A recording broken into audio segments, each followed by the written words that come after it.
What is up, guys? I got a cool little thing that I kind of been thinking of. I want to share with you guys real quick. So I'm just sitting here in my engine bay on my little crash bar here. This thing is pretty sweet. Only got a bolt-in on each side, and she's holding up pretty good. But I want to talk about trans and PTU failures. Obviously, I have a brand new PTU in the car. My old one, just with the previous owner not changing the fluid often, just kind of wore out. I've got another video on that. It kind of self-machined itself a little bit and sludged up.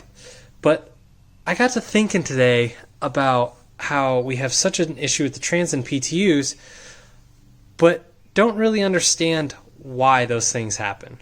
So with the transmission, what happens is once you're tuned, you have some harder shifts, and the stock trans mounts allow the motor to rotate like this.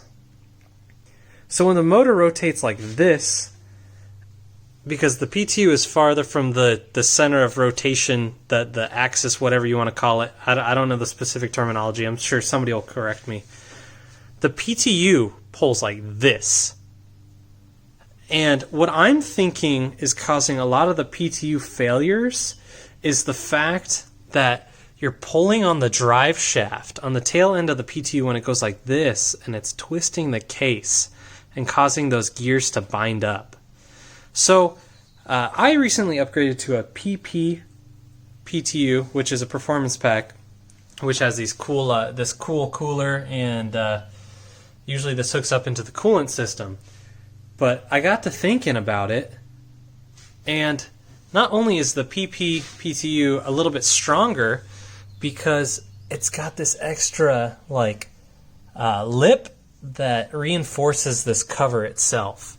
So we've got a little bit more bracing there with the Performance Pack PTU. And not to mention, this is a modification that's gotten popular over the past couple years, but these are the Anthony trans mounts. I'll put his information in the description below. But these stop the transmission from being able to shift like this. So when you have that shifting, it's torquing on the PTU and pulling on the drive shaft, and I think that's causing a lot of extra wear. And then the wheel hop on the transmission and the jolting causes a lot of strain on the transmission itself because it's got a grip and no grip situation, so it's like lurching, and I think that causes a lot of strain on the internal components of the transmission. But just a kind of little side effect of doing these trans mounts, I think, this is just a theory of mine, is it increases the longevity of the PTU here, because you've got that more of a solid, I'm trying to think of the words, it just stays in place, doesn't pull on the drive shaft, and you don't have that tweaking. And then not to mention, the Performance Pack, like I said, has this extra lip for the cooler, so it's got that extra strength. And then I guess the cooler also obviously will cool. It's kind of inefficient, but cools the side and inherently cools the fluid inside. I will say, however, the PTU, I've never seen one break from power. There are several big build guys who have made an ungodly amount of power, more power than I've made, and they haven't replaced their PTU because of it failing from power. Normally it's lack of maintenance. When this fluid heats up inside and gets overheated, you have fluid breakdown, and that causes extra wear. On top of the jolting we're talking about here, I think that's what makes them go out. I don't think the PTU is weak. I don't think there's a need for a big replacement, giant billet, $5,000 case replacement. Honestly, I think that these PTUs will do majority of what the general owners are doing. Maybe down the line, I might have a brace made up. I've got something in the works on that. We're kind of talking it out and trying to theorize how to make it work. But I don't know if that's even the weak link. I don't think there's much of a reason to drop a lot of money on the PTU When this, I bought this from Ford for $700 with a 2-year warranty. So if it breaks, I get a warranty and I replace it. However, the transmission, we need a lot of love in the transmission world. So I've got this trans cooler down here between my legs. That is an upgraded piece. That is a true cool 40K transmission cooler. So I'm hoping that that will keep the trans temps down. And then I've got the gearhead intercooler. And then for the workshop, he's another YouTuber who has gone with Rebestos. I don't even know how to say it. Rebestos. To make some performance clutches for the transmission. I did have clutch slip in this, so that is definitely something to consider upgrading if you're going to make a gobs of torque. And on top of that, there's a couple more things that they're trying to get done. They're trying to make an LSD for this so that we have an equal power distribution between both axles instead of an open differential. Because right now, one side will spin, one side won't. So, got a couple cool things coming for the transmission, hopefully, between those clutches and hopefully an LSD. That's definitely something I'm looking forward to. But I think we really need to get away from the mindset that the PTU is a weak link. I just really think that we need to remember to change the fluid out often.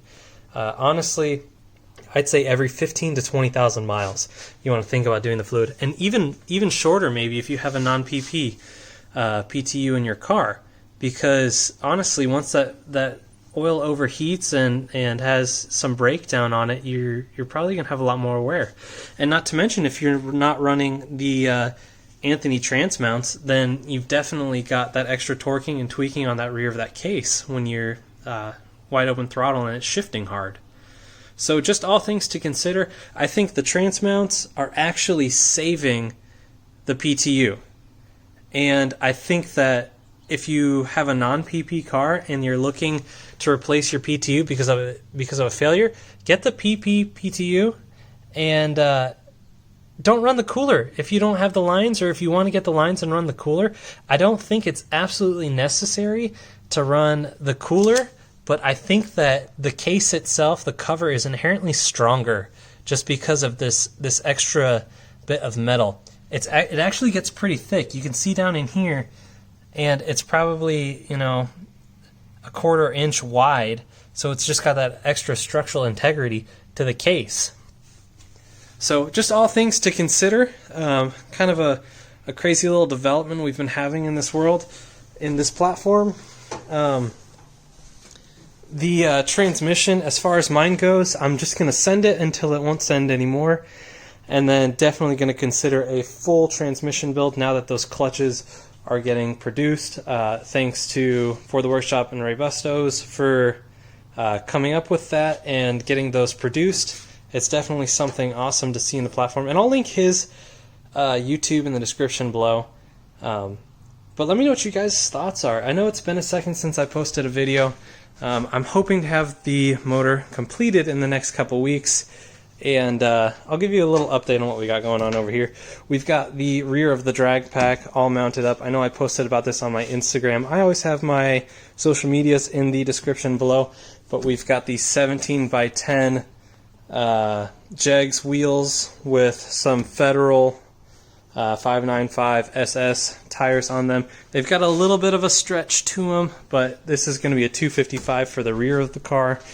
And that'll be a great addition and complementary to the front once we get the fronts going. The fronts are still in the box over there. But otherwise, the machining is all done on the motor, and it just needs the short block assembled, and then we can put all the turbo stuff back on and get it slapped in the car, because I really want to see these Gearhead Gen 3R turbos scream. And then we've got the PPE downpipes, which I ran before the car had made some knocking noises. But just some cool little upgrades and updates to the platform. We've got 4 more Pittsburgh Harbor Freight jack stands to fail and drop the car on the ground, but that's just the way it is. So let me know what you guys' thoughts are on the PTU and transmission. Sorry I've been talking so fast. I just hate having videos where it's just long and drawn out. I really think that the trans mounts are saving the PTU, and the PTU in itself is actually a solid piece. Like I said, I'm considering a brace, but quite frankly, I just don't know how I would go about it. And realistically, if we're not having any power issues yet, then we don't know what to brace up or how to do it. So I'm going to put this one absolutely to the test, and I'll keep you guys updated as that goes on. And at that, I will see you. Bye.